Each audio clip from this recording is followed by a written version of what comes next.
Welcome to another edition of Power Core Productions and Podcastings, where this week we're starting yet another new story in the continuation of the anime DC storylines for Chapter 1.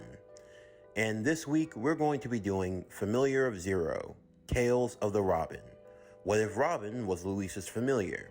Starting with Season 1, Part 1. As always, if you're new to the channel or if you're a regular and like what we have to offer, then please don't forget to like, comment, subscribe, share, and hit that bell for post notifications so you can stay up to date on everything that is Power Core Productions and Podcastings that has to come out now and in the future. Now, this is a series that I've been toying around with for well over a year now. The scripts have gone through many rewrites to come to this point, and I think I've settled on one that works the best. Now, like I've said before, DC Comics is a lot more trickier than Marvel Comics. Whereas with Marvel characters, you can have a whole mythos and a continuity to work into almost any story seamlessly, DC is a whole different beast and plays by its own rules.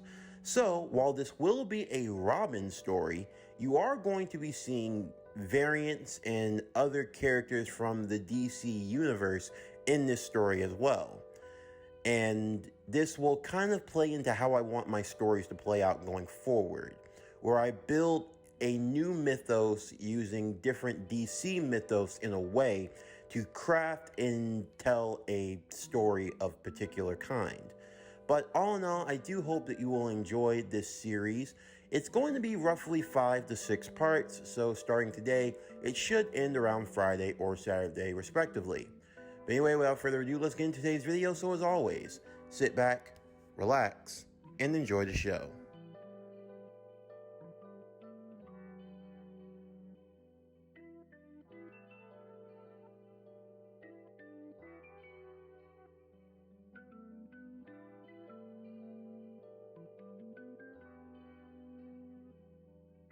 Louise Delavalle, second year at Tristan Magic Academy, would awaken to a warm spring day. Today was a day she had been looking forward to. Today was the day of the familiar summoning exam. And today was the day that she was going to right many wrongs. Yeah, things hadn't gone her way in the academy so far. And sure, she had a tendency to mess up almost every spell she tried, and ended up being labeled as the Zero, because when it came to her magic ability, well, she could learn as good as anyone, pass any written test, but in execution, well, you could say she was a 0 out of 0 out of 0. Honestly, you could add every zero possible and it still wouldn't be enough to quantify just how many zeros Louise could attain in a single lifetime. But today was the day she'd finally do it. She'd finally get the one. She would get a powerful familiar, one that would rival and surpass all others that have come before it. It would be beautiful. It would have elegance, class, and style. She was going to prove once and for all that she was not the Zero. Her luck was going to change. The students would all gather out in the field yard of the academy, with their headmaster watching on from the window, as their professor, known as Professor Colbert Jean, was going to be overseeing the proceedings of the exam. Now, summoning a familiar. It's a very important rite of passage for many. A familiar is something that will stick by you forever. This is a ceremony that is sacred, and once it's done, it cannot be undone for any reason. As such, each student would make sure to give it their all. First, there was a young man who carried with him a rose. He was very brash and one for the pompous of circumstance, the type of person to give a long, and I mean long, monologue. His name was Goucher, as he liked to pronounce it, with a sort of flair and pizzazz. His familiar would be that of the Earth Mole, followed by the next one, a girl whom which he had his eyes for, although you could say he had eyes for many. Her name was Montmorency, and her familiar would be that of the water toad. Then there was the voluptuous Kershay. She had traveled far to attend the Academy of Tristan, to avoid being married off to some old noble. No, she wanted to be a bachelorette, and she was enjoying all of the attention she got. Her familiar would be that of the flame salamander. Then there was her friend, the quiet and reserved Tabitha, who would summon her familiar, that in the form of the ice dragon. One by one, the students would all go, summoning their respective familiars, until finally it was Louise's turn.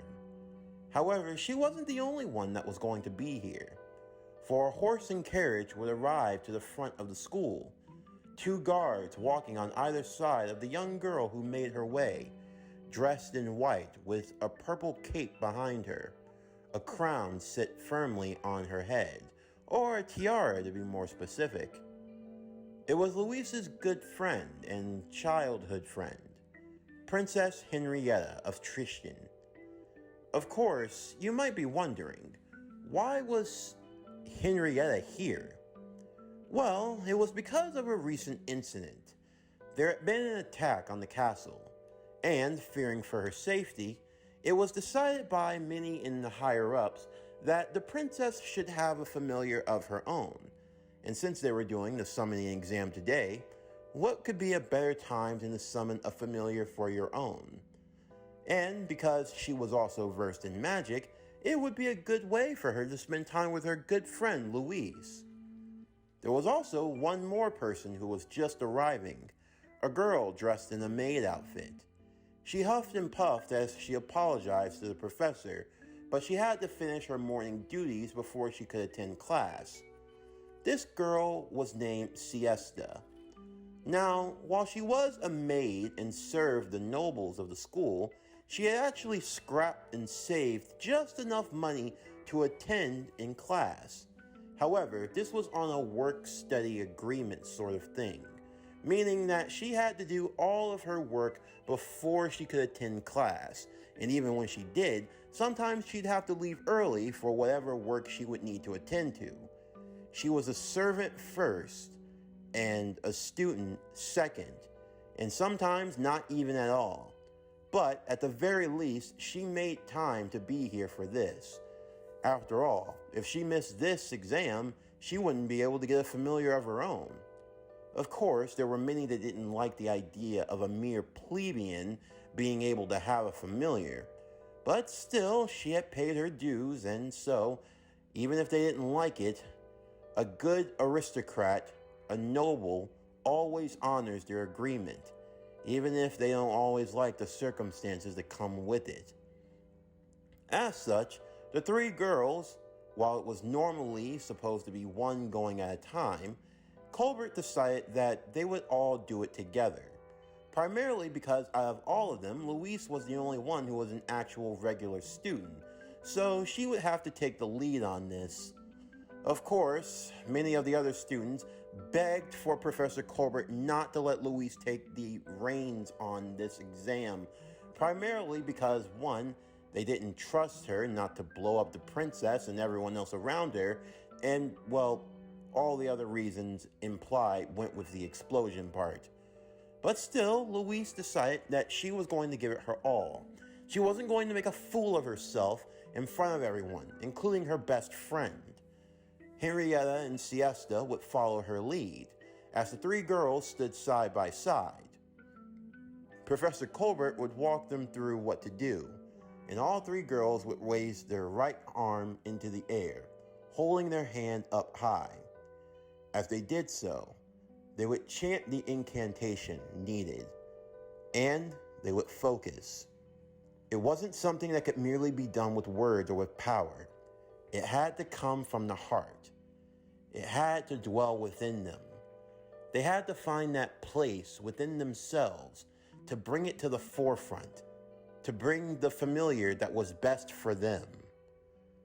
Suddenly, 3 lights would appear, a blue light, a green light, and a red light. It would be a strong swell of magic. The dust would start to kick up around them, the winds beginning to howl profusely. Everyone became fearful of what was going to happen next. Even Professor Colbert with his magic staff had to be on standby, because there was no telling what these girls were going to bring to their world. If it was taking this much energy, then just what on earth could they be dragging here? In one fell swoop, a large explosion would occur next. Some of the students groaned and complained, thinking that Louise had somehow messed everything up. Or at least that's what they assumed. Because as the smoke would clear and their vision would come into view, they would see what had come to their world. It came in the form of 3 boys. One dressed in blue, the other dressed in gray, and the other one, well, he was dressed in a uniform of red, yellow, black, and green. For the 3 young men, they had no idea how they had gotten here. Each boy was living their own life respectively, when suddenly a portal appeared in front of them, dragging them off to this world.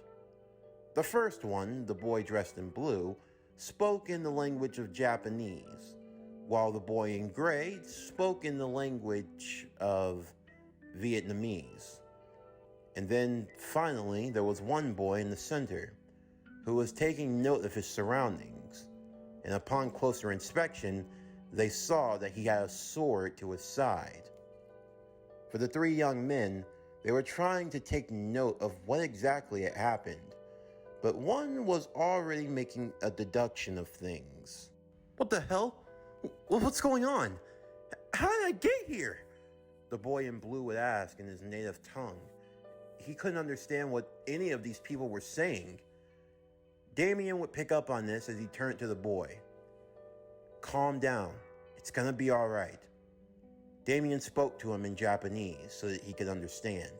Do you speak Japanese? You understand me? Who are you? Why am I... You've been summoned to another world, apparently. What the... How do you know that? When you're in my line of work, you've seen these type of things before. Damien would then turn to the other boy, speaking in his native language, but to his surprise, the boy also spoke English as well. So you can understand me? Yeah, I understand you. It seems I got sent to another world? Well, at least you're able to figure that out, at least. What's with the get-up? What are you, Robin? That's exactly who I am. Wait, you're the Robin? Yeah. How do you know? The boy would hold up his hand showing a green ring. You're a lantern. Yeah, I am. Green Lantern. Wait, I've never seen you. Where are you from exactly? Me? Yeah, your city. Where are you from? Well, my family's from Vietnam, but I'm from America. I live in Coast City. Then how come I've never seen you before? Damien would ask. What do you mean? How have you not seen me? Well, now that I think about it, why are you so small? What are you talking about? I mean, Robin, you're supposed to be, like, bigger, taller, like, you're no older than me. What are you talking about? I'm the... Oh, God. Damien would rub the temples of his forehead. If this is what he thought it was, then this was going to be way more complicated than he originally thought. Look, our buddy over there is from Japan. He doesn't really speak English. I'm going to try to translate to him what's going on. Damien would then turn back to face Saito. Listen, Saito. If I had to take a guess, we're all from different worlds. Different worlds? Yeah. I'm from a different Earth, he's from a different Earth, you're from a different Earth. We're from 3 different Earths, apparently, but we all got summoned here to this world. I'm not really sure what's... Suddenly, the 3 boys would find themselves being kissed. by each girl that summoned them respectively. This was the custom to get them acclimated and to understand their language and what they were saying. Of course, all three boys were taken aback by this, but still, it would make communication amongst them a lot easier. I can understand you guys, Saito would say. Good, you figured that out at least. Okay, so this obviously has magic involved, Tai would say. Seems like it. My guess is that these girls summoned us somehow. For Henrietta, Louise, and Siesta, it was a bit weird to see their familiars just having a full-on conversation amongst themselves. Siesta pointed out that before they gave them the kiss to understand their language, the boys were speaking to themselves to begin with the one in the middle acting as sort of a mediator. Louise had enough of their just pretentious attitude, talking as if their masters weren't in front of them. Louise raised her wand into the air, but before she could do anything, Damien, without even looking, would just reach for a batarang, or a berdarang in this case, and just knocked it out of her hand without even trying. Yeah, we're not dealing with that.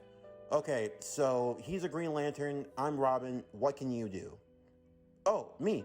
I guess I should show you what I can do. That would be nice. You don't have to be a dick about it.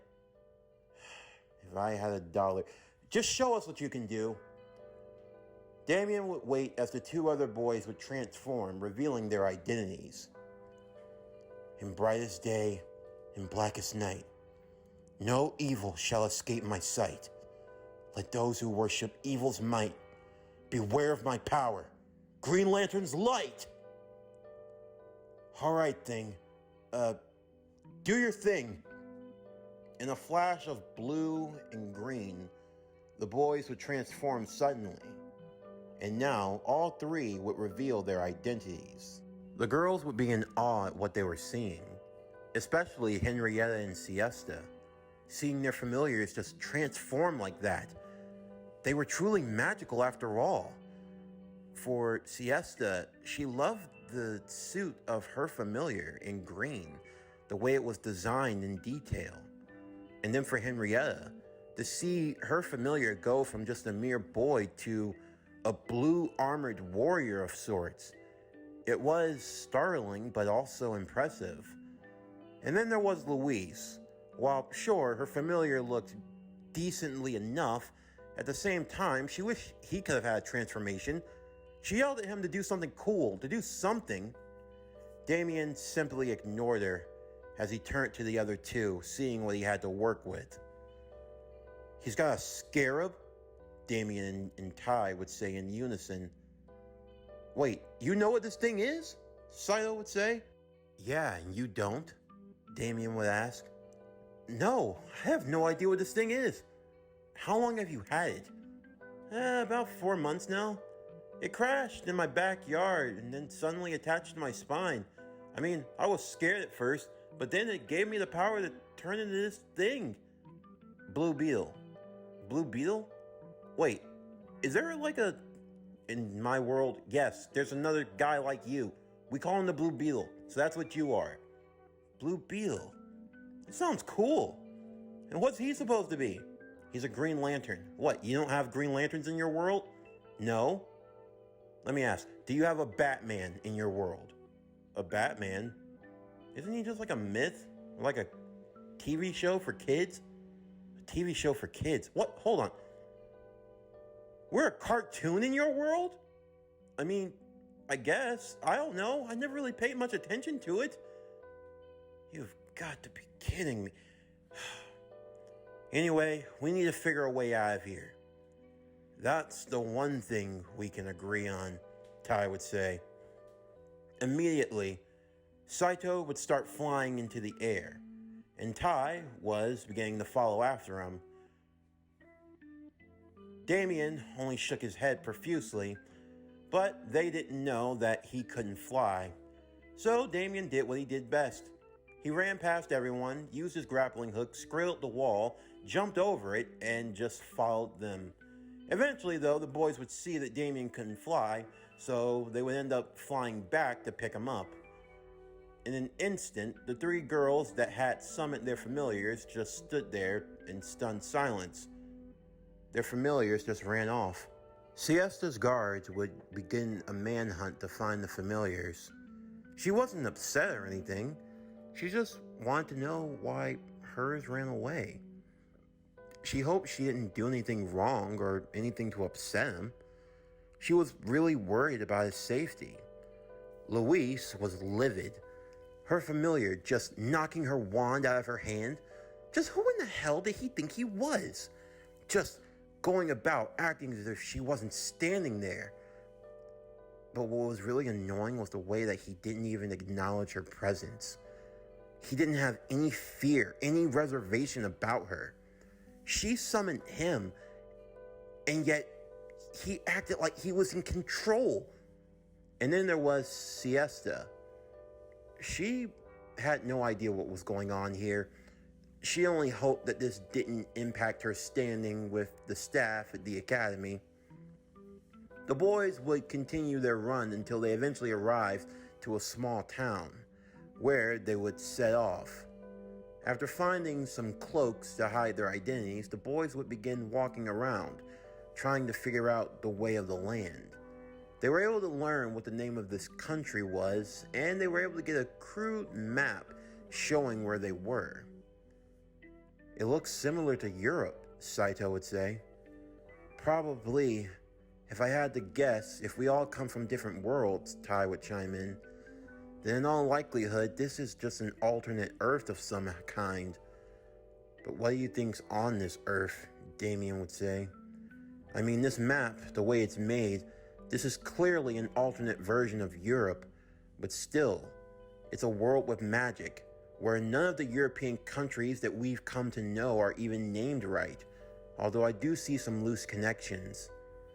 You think this is some sort of multiverse thing? Saito would say. Yeah, that's what it is. It's a multiverse thing. The only problem is that we're stuck in a world where we have no idea how the magic works, we have no technology or means of getting back to our respective homes. Well, I mean, you two at least. I'm pretty sure people in my world will notice that I'm gone, and they'll probably start working on a way to bring me back. Who knows? It could be in a couple of days, couple of hours. What if it's a couple of years? Yeah, I'm prepared to be patient. I had spent the last few years at a Tibetan monk statuary anyway. Was trying to work on some things for myself. I was actually getting ready to go back home to Gotham, and then suddenly a portal just appeared from underneath me and dragged me to this world. I was walking through the streets, Saito would say, and then suddenly a portal appeared and just pulled me in. I tried asking for help, but no one seemed to understand me. And what about you? I was in bed. I was asleep, and then suddenly a portal opened above my head, and the next thing I know, I'm here as well. Well, in any case, we all come from different Earths respectively. What I don't know is, why did they summon us here? What do you think they wanted? They kept saying something about familiars. You saw those little magic creature things, right? The ones that look like Pokemon, Saito would say? Yeah. What if they were trying to summon a creature of their own, but instead they ended up summoning us? But that doesn't make any sense. Why on earth would they summon us? Do we look like familiars? Tai would say. Of course we're not. They had to have some sort of botch with the spell or whatever. It doesn't really matter. All I know is that we need to figure out a way to get home in some way, shape, or form. There's got to be a way. Somewhere where we can find spells or something like that. The boys would continue on in their search until eventually the sun would begin to set. Of course, there was the risk of being caught, seeing as how they had nowhere to hide, they had no money, no means of income, no resources, nothing except their powers and their wits. Of course, even under these harshest of circumstances, Damien knew he was capable of making through. After all, from what he had experienced growing up, he knew that things could be far much worse.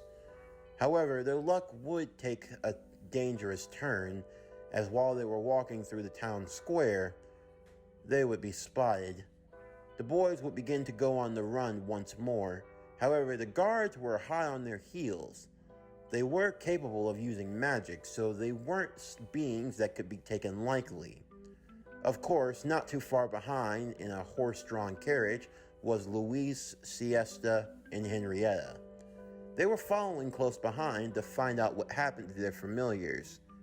The chase would continue until eventually they found themselves entering into a forested area, and before they knew it, they found themselves being surrounded by soldiers, royal guards, and even a few students from the school who helped in the manhunt. Everyone stood with their weapons drawn. Damien grabbed hold of his sword. Tai had his ring at the ready. And for Saito, he was prepared to fight. However, before any of that could happen, Henrietta would tell everyone to stand down, everyone listening to the word of the princess. She stepped forward, walking up to her familiar in Saito. Saito would depower, taking off his armor and turning back into his regular clothes. As he looked into the eyes of the princess, he could see tears beginning to well up as she lunged forward and wrapped her arms around him. "I was so worried about you. Why would you run like that?" Huh? For Saito, there were many conflicting feelings for him in that moment. On one hand, he had no idea who this girl was, but on the other hand, he felt something poking him in the chest, and they felt really soft and round, and she was pretty cute and a princess. She was actually worried about his safety. Maybe things weren't so bad here after all. Siesta would step forward to her familiar and would bow respectfully. Of course, many thought that this was just tasteless, the idea of bowing to your own familiar, but still, it showed the girl's humble attitude, and Tai, upon closer look, could see that the girl was beautiful in her own right, and she was worried as well. "It's okay, I promise. I thought I had messed up. I probably did. I'm really sorry. No, it's just a misunderstanding." In the meantime, Louise was launching every spell she could at Damien, and Damien was dodging with ease at every single turn. Of course, the people weren't sure of who to help in this instance. On one hand, they were after the familiars, but on the other hand, Louise wasn't doing a good job of wrangling him in. "Will you just stand still so I can shoot you?" "Yeah, and why would I do that? Stand still so you can hit me.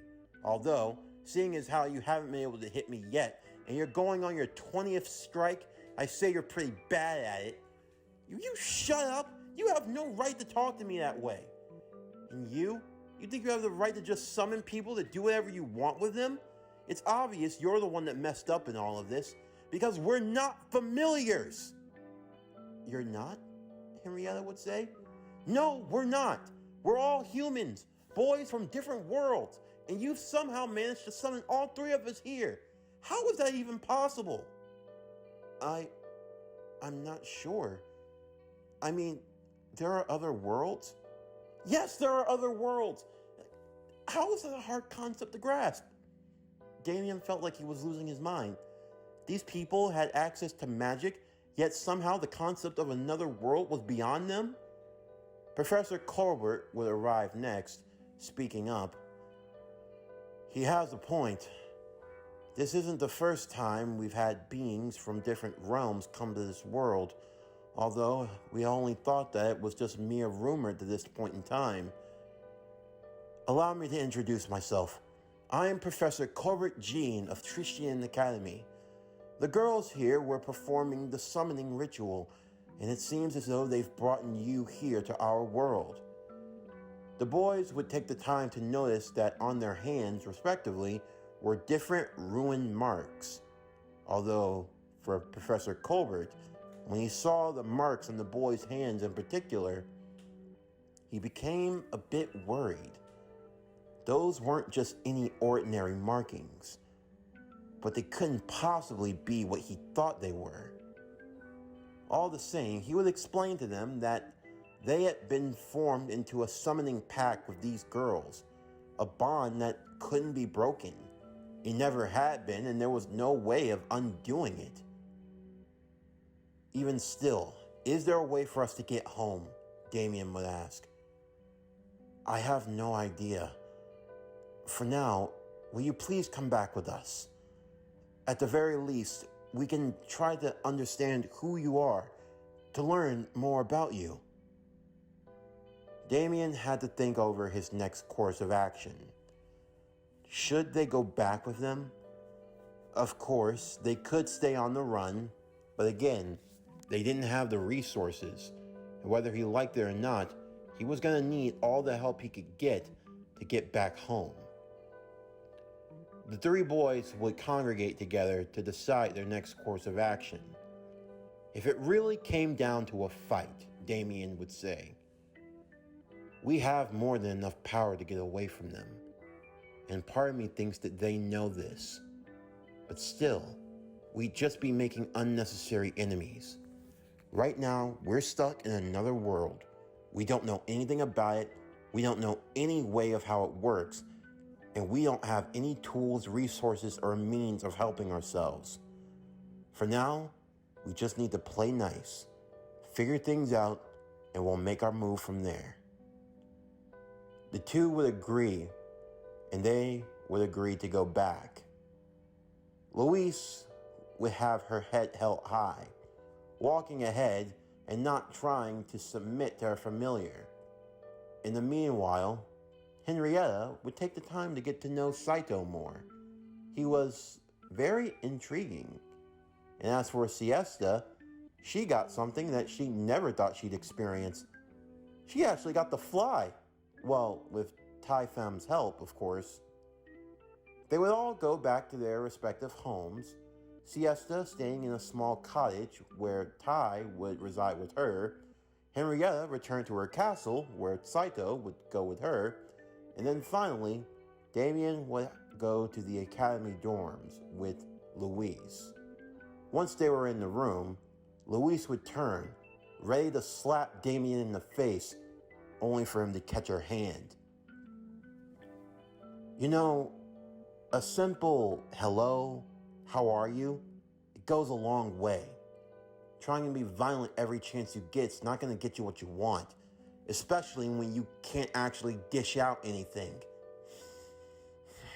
Look, I'm going to try to be cordial with you, but if you can't with me, then it ends here and now. I can hop right out that window. You'll never see me again. Understood? Louise wanted to protest, but how could she? She wasn't in any position to. Right now, that boy held the power. Fine. You can start with your name. My name is Louise Delavalle. Damien would remove his mask. My code name is Robin. My real name, Damian Wayne. Damian Wayne? What kind of a name is that? It's the name I was given by my mother and father. Who are they? It's nothing you need to know about. What I want to know is, why did you summon me here? I wasn't trying, okay? I was just, it doesn't matter, all right? Louise, in a fit, would just crawl under her covers to go to sleep. She didn't really care what Damien did right now. For her, she was just embarrassed. Today had to be the worst day of her life. She couldn't believe it. How could things go so bad? All she wanted was the perfect familiar, and instead, she got an insufferable boy, a plebeian no less, and worst part, one that didn't even listen to her. Damien would simply sit on the ground, getting into a meditative stance. He had been working on meditation and calming himself, and for right now, He'd need all the patience he could muster. The next day, Louise would awaken. She tried ordering Damien around, hoping that things would change for the better, but the boy made it very clear he was not balking to her whims. Louise had to get herself dressed. She had to carry her own bags. As she arrived to go eat breakfast, to her shock, Damien was just sitting at the table eating like everyone else. Many were worried because in their eyes, this was the equivalent of a dog eating at a table for humans. Louise tried to slap him once again, but he simply dodged, instead carrying on eating as if nothing were wrong in the world, as if he had no care at all about anything.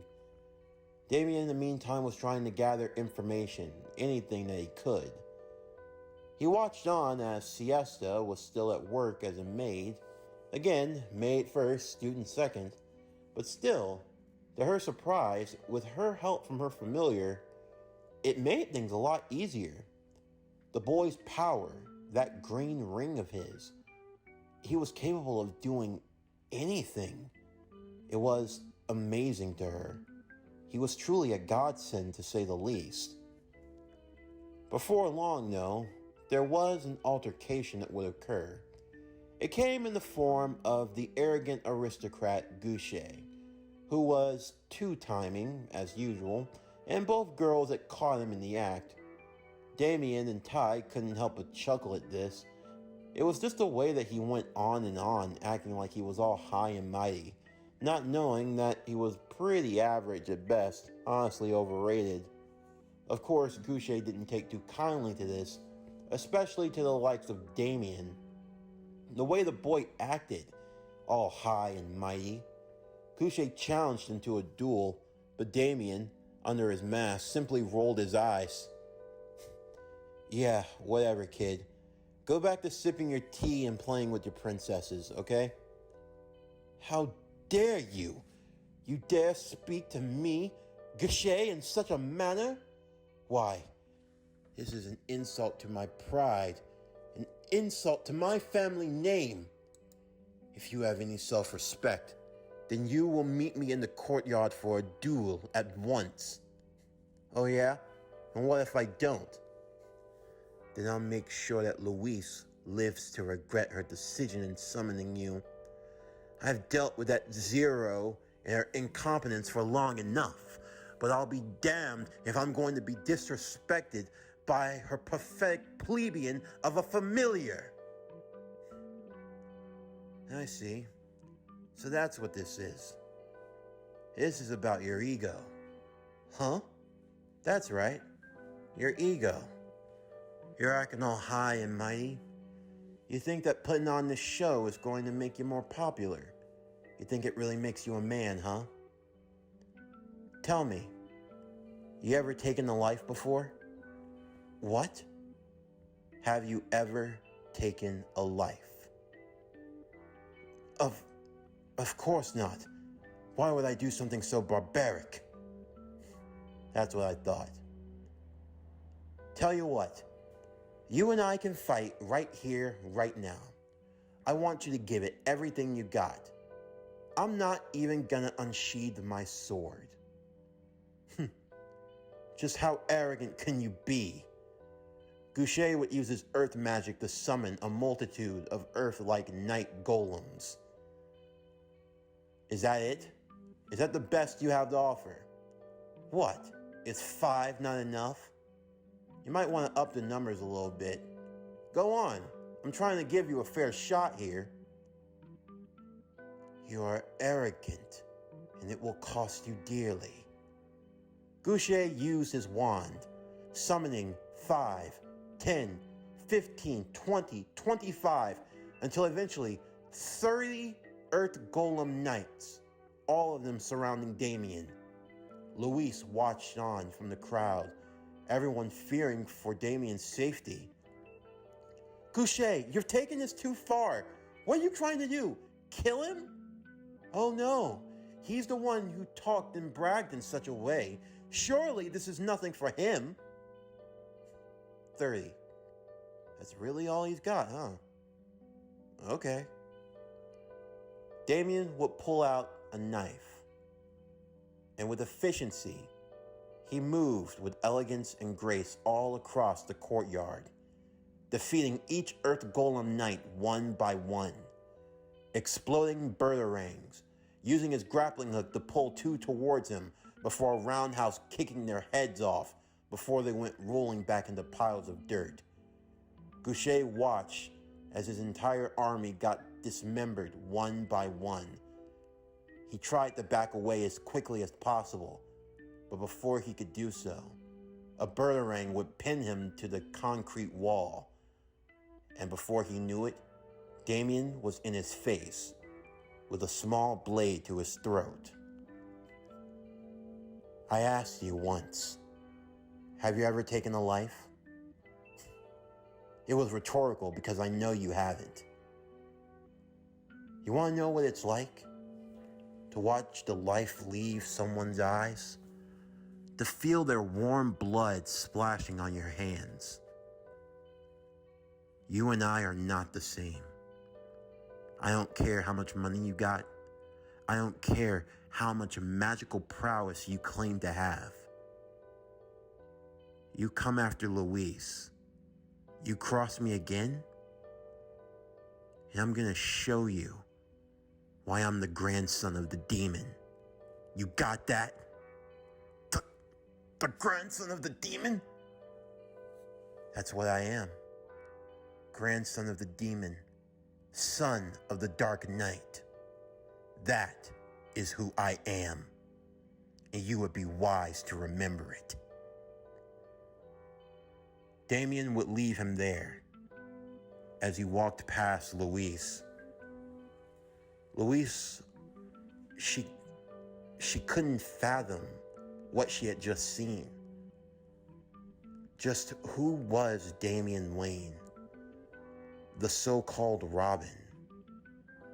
There was more to him than what met the eye.